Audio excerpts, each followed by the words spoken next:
Lula pede fim do tarifaço e Trump diz que os dois países vão se dar bem juntos. O que se sabe da conversa? O que se sabe da conversa? Hã? O que se sabe da conversa?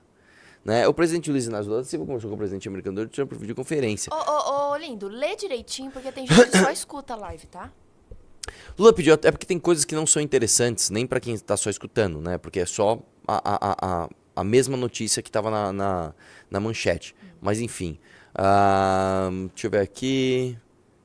Ninguém tem uma opinião boa sobre a Argentina, né? Pergunta pro Renato. Tá indo bem, levando em consideração a Liga pra Argentina ele. de 5 anos atrás. Tá tudo muito caro aqui. A galera tava assim, se você tem grana, tá indo bem. O Burger King fechou. O problema da Argentina é a falta de dólar. Enfim. Depois eu preciso ver como é que está essas coisas. Como é que estão essas Liga pro coisas. Renato, pergunta. Vamos lá. O presidente Luiz Inácio Lula da Silva conversou com o presidente americano Trump por videoconferência. Lula pediu a Trump a retirada da tarifa de 40% imposta aos produtos brasileiros e das medidas restritivas aplicadas contra autoridades brasileiras, como a cassação de vistos e a aplicação de sanções financeiras contra o Alexandre Moraes. Segundo a BBC, apurou uma fonte do Palácio do Planalto, a videoconferência aconteceu a pedido do lado americano. De acordo com essa fonte, durante a conversa de segunda-feira, foi Lula quem sugeriu que Trump que encontrasse pessoalmente. O presidente americano teria concordado em seguida. Lula, então, sugeriu 3 possibilidades para esse encontro. Desce aí. Vamos lá. A primeira seria o encontro dos dois durante a cúpula da ASEAN, na Indonésia, no fim de outubro. Lula confirmou presença no evento, Trump ainda não confirmou sua ida ao país asiático. A segunda possibilidade seria uma remota ida de Trump à 30ª COP, né? Em novembro. A terceira possibilidade é uma visita de Lula aos Estados Unidos. De acordo com essa fonte, o encontro na Indonésia tem mais chance de acontecer de fato. A BBC News apurou também que Trump não teria respondido diretamente ao pedido de Lula para a retirada das tarifas e as sanções econômicas de vistas de autoridades brasileiras. Vamos lá, eu vou te falar uma coisa, isso é tudo especulativo. Isso é tudo especulativo, né? Você não consegue dizer exatamente o que foi conversado e do que foi conversado o que vai ser levado adiante. O que eu posso dizer, do ponto de vista político aqui no Brasil, é o seguinte, que foi uma coisa que a gente até falou ontem no Irmãos Dias, né? A estratégia como é o nome? Trump. Do Eduardo Bolsonaro e do Paulo Figueiredo, muito dificilmente ela vai dar certo, porque ele entregou um presente nas mãos do Lula que, para qualquer cenário que essa conversa vá, o Lula sai ganhando. Então só tem 2 possibilidades. Possibilidade número 1, o Lula vai conseguir fazer algum tipo de acordo com o Trump. Possibilidade número 2, ele não vai conseguir. Em ambos os casos, o Lula sai vencedor. Por quê? Se ele for e fizer um acordo com o Trump, derrubou as tarifas, fez alguma coisa... Cara, faz um favor pra mim. Cadê Ô, Luiz, seu daí. sorinho? Esqueci da minha mala. Tá aqui, aqui ó, fora? faz um favor, tá aqui fora, tá no bolso da frente, aquele bolso primeiro. Você olha ele em pé, é o bolso é o de Simão, assim. Que saco! Vamos lá. O que eu tava falando? Então, vamos supor que ele fez o acordo com o Trump. Então ele conseguiu ali nem que seja uma derrubada tímida das tarifas. Qual vai ser a narrativa do cara? Irmão, é o seguinte, o bolsonarismo nos atrapalhou com tarifa tal, e a nossa habilidade, ele pode falar o que ele quiser, o povo nas ruas, a defesa da soberania, a nossa coragem, fez com que a tarifa de 40% fosse para tal ponto. E a lei e as sanções, vamos ser sinceros, gente, vamos falar disso depois, mas vocês acham que realmente o Alexandre Moraes está muito preocupado com as sanções? Você acha que é uma coisa que afetou assim, o pilar da família do Alexandre Moraes? Claro que não. E no segundo cenário, qual que é o segundo cenário? Calma aí lá, vamos consertar meu ran aqui, peraí.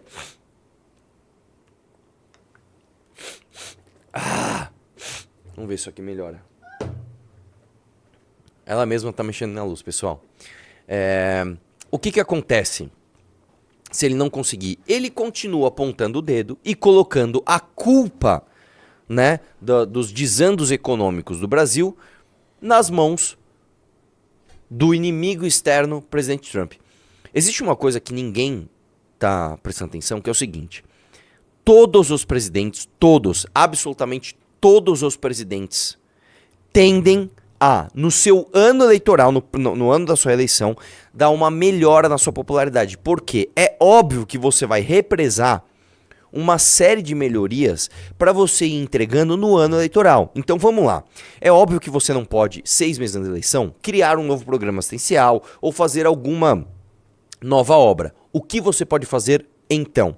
Você pode deixar tudo pronto para que neste período você entregue essas coisas. Então vamos lá. O Lula, ele no começo do governo dele, veio a isenção ali da oposição. A oposição quer isenção de imposto de renda para quem ganha até 5 mil reais. Por quê? Porque a oposição é bonzinha? Não, porque é um reajuste. A partir do momento que a inflação vai comendo o seu dinheiro e você vai ganhando mais dinheiro, mas não que você está aumentando seu poder de compra, a faixa da isenção tem que subir também, conforme a inflação. Não subiu. Estávamos defasados. O que o Lula fez? Muito estrategicamente, ele não segura. Primeiro que eu não vou dar essa vitória para a oposição. Segundo que não é hora de fazer isso. E joga para próximo da eleição. Então agora eles estão brigando pela isenção. Conseguiram lá em votação unânime isso daí. Aí o lance é o seguinte. Quantas e quantas obras, quantas e quantas emendas, inclusive, o Lula não está negociando agora para que durante o ano eleitoral, não só ele diretamente, mas os seus afiliados, os seus aliados que vão pedir voto para ele, não vão entregar de coisas para aumentar a popularidade. Aí vem a pergunta. Se agora, em outubro de 2025, a um ano da eleição, a gente já está vendo a tendência de queda do Lula brecar e começar a virar para cima, então a rejeição do Lula, que vinha numa crescente, brecou. E a popularidade do Lula, que estava numa decrescente, brecaram e começaram timidamente a dar uma leve melhorada, você imagina então no ano eleitoral. Portanto, eu acho que é muito nítido, e isso tem que ficar muito claro, que a estratégia Eduardo Bolsonaro / Paulo Figueiredo não deu certo. E eu vou dizer uma coisa, eu fui no Irmãos Dias ontem, né, e tava lá o André Dias, e ele fez uma pergunta, ele falou, cara, mas você não acha que às vezes é um sacrifício, né, que a gente tem que fazer agora, né, porque... Aí eu até falei pra ele, cara, não é que a gente teria de fazer um sacrifício econômico agora? Não, a gente vai ter uma tarifa mesmo agora, ou a gente vai segurar as pontas aqui nas contas por algo que é certo. Né, por algo que não, nós vamos conseguir através de um apoio do Trump ordenar o nosso sistema jurídico para que não haja mais abuso e a gente consiga a anistia e através disso o Brasil vai ser mais moral. Se fosse isso, eu estaria aqui defendendo isso. Mas não é isso. É só o sacrifício por algo que não é certo e que não vai acontecer. Então vamos lá, você tem o sacrifício? Tem. O sacrifício é por algo certo? Não, é errado você pedir a liberdade do Bolsonaro. E 3, nem vai vir. Então é importante deixar isso claro, certo? Então é óbvio, cara, que para o Lula, ele tava todo cagado, velho. Sediou o BRICS, falou de regulação de redes, apontou o dedo do presidente americano, tomou um tarifaço. Aí o Eduardo Bolsonaro entrou no circuito, falou, não, o tarifaço na verdade é por causa, né, do Bolsonaro. Toma aí, ó, Alexandre de Moraes, a gente precisa de uma Magnitsky. O Trump falou, demorou, por que eu não vou ajudar meu aliado de ocasião aqui? Manda brasa aí. E aí você ajudou a popularidade do Lula. Por isso que eu tô falando, cara, as pessoas tendem a achar, eu até reagi num vídeo ontem que eu soltei hoje, como é o nome daquele rapaz da Wise Up, da Flávio, esqueci o nome dele, o empresário lá versus 30 trabalhadores lá, um milionário, e um cara lá, um professor de história, sentou e falou assim, não, é interessante para o sistema brasileiro que não haja educação porque o povo burro é mais alienado. Isso é um mito que você que tá na live, assim, com certeza você já ouviu alguém falar isso, ou você mesmo acredita nisso. Entenda uma coisa, cara, tem um livro do Steven Pinker, ele chama O Novo Iluminismo, né? É um livro, acho que é de 2012 ou 2013, né? Faz tempo que eu li esse livro, foi um presente do Ricardo Almeida me deu de presente, e é um livro, até a galera zoa o Pinker porque ele é muito otimista em relação à humanidade, enfim, mas ele pega uma frase, eu li nesse livro essa frase, mas a frase não é dele, que eu não lembro de quem que era a frase, que diz o seguinte, a pobreza, ela não precisa de uma razão, a riqueza sim. O que ele quis dizer é o seguinte, quando você pega... Você sabe o que é entropia? A entropia é o nível de desordem de um sistema. A entropia, ela tende sempre a aumentar. Ou seja, o nível de desordem tende sempre a aumentar. O estándar do mundo, das coisas no mundo, é a desordem, é o caos. você tem que gastar energia para promover a ordem. Então, vamos lá. Você tem um quarto todo desarrumado. Para você arrumar esse quarto, você gasta energia. Para você ordenar as coisas, você gasta energia. E mais, para você manter a ordem nesse quarto, você gasta menos energia do que primeiro, né, transformar do caos à ordem, mas depois que você deixa ele ordenado, você gasta menos energia, mas você ainda gasta energia para manter esta ordem. Por que eu estou dizendo isso? Não existe um grande plano, tá? Um planejamento global ou das elites brasileiras para manter a população na ignorância. Porque quem dera fosse assim. Se fosse assim, existiria um vilão. Ó, existe um vilão. Você pode personificar sei lá, num líder ou numa cúpula, né? Ou num grupo de pessoas de determinado tamanho. E esses planejadores, por conta desses planejadores, você tem o caos na educação, na instrução brasileira, etc. Que é uma tese comunista, inclusive. Não, o sucateamento da educação brasileira está a serviço dos neoliberais que querem um sistema privado de ensino, porque eles ganham dinheiro com isso. Isso não é verdade. Isto não é verdade. Quem dera fosse, porque seria muito mais fácil de combater. O problema é, o caos, a desordem, ele surge naturalmente. É a tendência humana ir à desordem. Então, por que nós temos tantas pessoas burras e alienadas no Brasil? Porque é o estado natural das coisas. Entendeu? Por que você tem tanta pobreza no Brasil? Porque é o estado natural das coisas. Você não precisa de esforço para gerar a pobreza. A pobreza não precisa de uma causa, não precisa de uma razão. Para você gerar riqueza, sim. Para você gerar ordem, sim. Inclusive, eu estava vendo uma vez, cara, um dos documentários mais gostosos que eu vi de assistir, que era do National Geographic, que eles iam fazendo ali como é que fala? Os resumos das décadas, né? Então tinha lá a década de 50, a década de 60, tarará.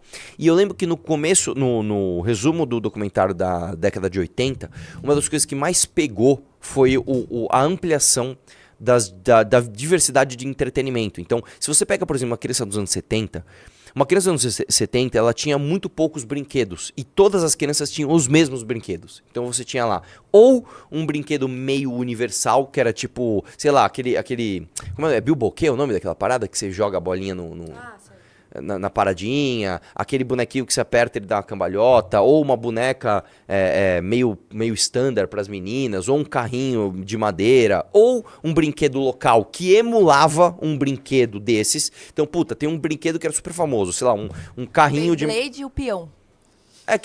Esses brinquedos eles são baratos, né? Mas, por exemplo, se você pegasse Beyblade é caro, tá?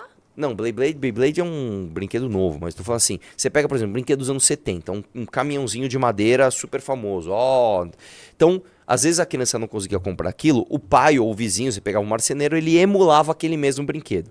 Nos anos 80 você começou a ter uma variedade de brincadeiras, e um dos jogos que apareceu foi muito louco, porque foi o Tetris, que a história do Tetris, ela vem da União Soviética, né? Um cara quem inventou o Tetris era um cara da União Soviética, e eu não lembro agora quem do Ocidente viajou para a União Soviética, conheceu o cara, entendeu o jogo, falou, cara, esse jogo ele vai fazer muito sucesso. E aí trouxe o jogo para o Ocidente e o jogo explodiu. E aí eu tinha um psicólogo explicando por que o Tetris fez tanto sucesso. Porque você tem, e é óbvio, você vai falar, hoje eu não vejo tanta graça em jogar Tetris. É óbvio, cara, o Tetris não é mais uma novidade. Quando você acessa uma sensação pela primeira vez, ou uma experiência pela primeira vez, ela se torna muito mais viciante, né? Principalmente se ela for uma novidade mundial, do que você acessar ela pela 40ª vez, certo? Então o Tetris se tornou uma febre mundial porque, psicologicamente, o que acontece é você tem uma sensação de ordenamento do caos. Então você vai organizando aquelas pecinhas e você vai formando pontos e é uma sensação similar a quando você arruma o teu quarto. Né? Psicologicamente, você ficar jogando Tetris é como se você ficasse o tempo todo arrumando o seu quarto e tendo aquela sensação, puta, meu quarto tá arrumado. Por que eu estou dizendo tudo isso? Tá? Porque, de fato, nós seres humanos somos máquinas de tentar transformar caos em ordem. Entendeu? É isso que a gente tende a querer fazer o tempo todo. Então entenda, Entenda, o nosso mundo que hoje é muito ordenado, né? Você acorda, você tem um teto, você sei lá, não tá chovendo e você, né? Se você for uma pessoa minimamente com condições de vida, você não tá passando fome, passando frio, Não, cara, você acorda, você tem um teto, você aperta o botão, acende a luz, você tem um banheiro pra você usar, você toma banho, você come, você sai pra trabalhar, você tem um meio de transporte. Este ordenamento não é o estándar da natureza. Entendeu? Então, eu tô dizendo tudo isso porque as pessoas tendem a reduzir tudo a grandes planejadores de caos mundial. E não, o caos, na verdade, é onde você naturalmente está. E aí, a sua natureza humana é transformar esse caos em ordem, tá? Por que que eu cheguei nisso, cara? Qual era a notícia original? Eu tava falando de encontro de Trump com o Lula. Tá. Por que que eu estou dizendo tudo isso? Porque é óbvio, cara, que se você tem uma situação econômica caótica no Brasil e você tem o Lula tendo a possibilidade de, em vez de tentar consertar tudo, apontar um grande causador pra isso, que é quase um clichê, velho. Você vai falar com qualquer defensor de Cuba, mas o embargo. Você vai falar de qualquer pessoa aponta o dedo para um inimigo maior. Você deu essa possibilidade pro Lula. Ele estava encurralado.